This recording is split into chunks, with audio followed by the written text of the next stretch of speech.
અને સામે રહેલું એક લક્ષ્ય છે, એ લક્ષ્યનું ભેદન કરવાના પ્રયત્ન કરે છે. બાહુબલીમાં તો હમણાં આવ્યું એક ધનુષ્ય ઉપરથી 2 બાણ છોડે છે ને, એ હમણાં આવ્યું.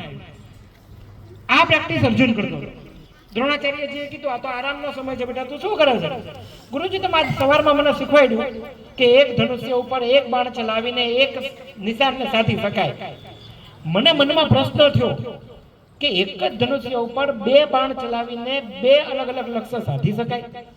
એટલે હું પહેલા એની પ્રેક્ટિસ કરું છું. આ ડાઉટ સોલ્યુશન ની વાત કરું છું. તમે અત્યારના શબ્દો જે વાપરો છો ને, ડિફિકલ્ટી સોલ્યુશન, ડાઉટ સોલ્યુશન, આ કેવી રીતે થાય સાહેબ? 20 સુધી ઘડિયા ન આવડતા હોય, સીધા ગણિતના દાખલા શીખવા જાવ સાહેબ, એમ ન થાય. પહેલા અર્જુને પોતે ટ્રાય કરી કે મારથી આ વસ્તુ થાય છે કે નહીં. એ જ્યારે ન થાય ત્યારે ગુરુ એને શીખવાડ્યું. એક સાથે 1000 તીર છોડતા પછી તો કહેવાનો મતલબ આ બધા જ ગુરુજનો છે ને, દ્રોણાચાર્ય હોય, સાંદીપની હોય, વિશ્વામિત્ર હોય, એનાથી એક પણ ઓછા ઉતરતા નથી. તમારે અર્જુન બનવાની જરૂર છે, કૃષ્ણ બનવાની જરૂર છે, રામ બનવાની જરૂર છે.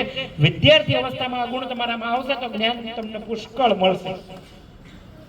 હમણાં તમે એક પ્રતિજ્ઞા કરી, ગુરુજનો પ્રત્યે જ્યાં સુધી આદર, સત્કાર, પ્રેમ નહીં હોય ત્યાં સુધી તમને જ્ઞાન નહીં ચડે, નહીં મળે જ્ઞાન.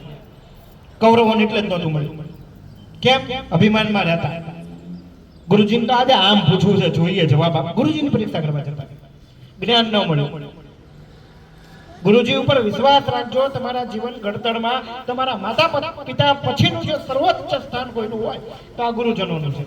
જે દિવસે આ ગુરુજનોની માન મર્યાદા તમે ચૂક્યા, એ દિવસે ગમે તેટલું ભણ્યા તો લખ્યા તો ટકાવારી આવી હશે, બધું જીરો.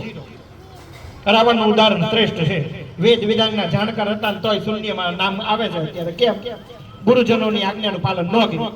નકર ગુરુજનોએ કીધું તો સીતાનું અપહરણ ન કરીશ, રહેવા દે, આ તારા માટે અશુભ વર્તન છે, તેમ છતાં કર્યું અને પરિણામ ભોગવ્યું. તો આજના દિવસે મનથી નક્કી કરી લો કે જે કોઈ ગુરુજનો મારી સામે છે એ તમામ ગુરુજનોની શબ્દે સહ આજ્ઞાનું પાલન કરીશ, એમની માન મર્યાદા જાળવીશ, એમનું સન્માન કરીશ અને ક્યારેય મારાથી એમને દુઃખ પહોંચે એવું કૃત્ય હું નહીં કરું. આટલું કરી લો પહેલા. આટલું કરશો એટલે આગળનું જે કંઈ જ્ઞાન છે ને, ઓટોમેટિક બધું જ આવવા લાગશે. આજે યાદ નથી રહેતું, કાલે યાદ રહેવા લાગશે. પણ પહેલા ગુરુજનોનું માન સન્માન કરતા શીખી જાવ. તમામ ગુરુજનો આપણી માટે આદરણીય છે. એ પછી પહેલા ધોરણમાં બાલવાટિકામાં ભણાવતા હોય તોય ભલે, 12માં ભણાવતા હોય તોય ભલે. તમામ ગુરુજનો આપણા માતા પિતા સમાન છે. મેં પહેલા કીધું છે, ડોક્ટર શું વિચારે? બધા જલ્દી માંદા પડે મારો ધંધો હાલે. વકીલ શું વિચારે?